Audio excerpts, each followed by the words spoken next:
Today, President Biden called into one of his favorite TV shows, Morning Joe on MSNBC, and he railed against what he called the elites. I'm getting so frustrated by the elites. Now, I'm not talking about you guys, but about the elites in the party who they know so much more.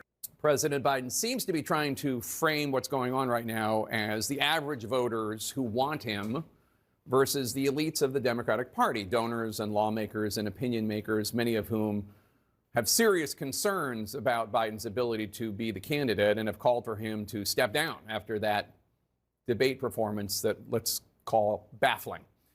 In reality, 72% of voters say that they believe President Biden is too old. That's according to CNN's most recent polling.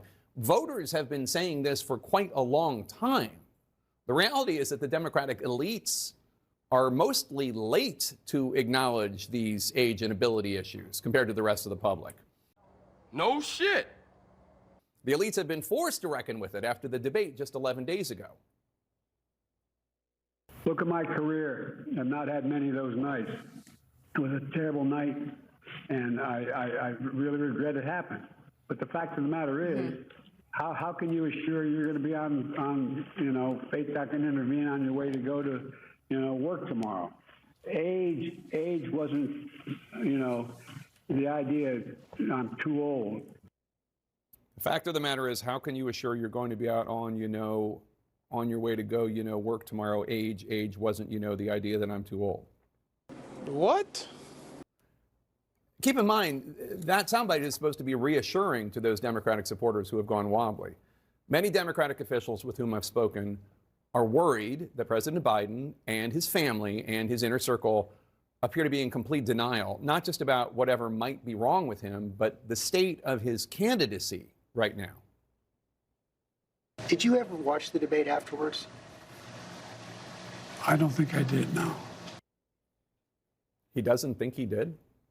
After facing increasing pressure to demonstrate in public an ability to take questions and respond cogently for a lengthy period of time live about what he wants to do with the United States, his message, his plans, his policies, the president and his team have not held a press conference to demonstrate just that. He continues to do what he has done sparingly in the past, a short taped sit down with an anchor, in this case, George Stephanopoulos of ABC News. But before the president did that, he called into a couple of black radio stations where he said, among other things, this. By the way, I'm proud to be, as I said, the first vice president, first black woman, served with a black president. I'm proud of the first black woman in the Supreme Court. There's just so much that we can do because together there's nothing. Look, this is the United States of America. He's proud to be the first black woman? Not coherent. And even then, we later found out, from the radio host, that the Biden campaign had given her a list of questions to ask President Biden. That is a huge no-no in journalism, and the host was fired for it, but it remains quite telling that in the Biden campaign's efforts to show that the president has not missed a step, his campaign felt the need to feed questions to the hosts for a call-in radio interview.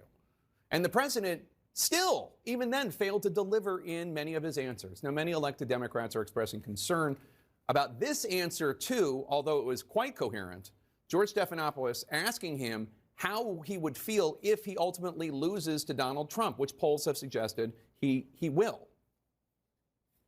I feel as long as I gave it my all and I did the goodest job as I know I can do, that's what this is about. As long as he gave it his all and did the goodest job he could do. That's what it's all about. Is it? Oh my God! Okay, it's happening. Everybody stay calm. What's the procedure, everyone? What's the procedure? Stay calm! Wait. Everybody calm down!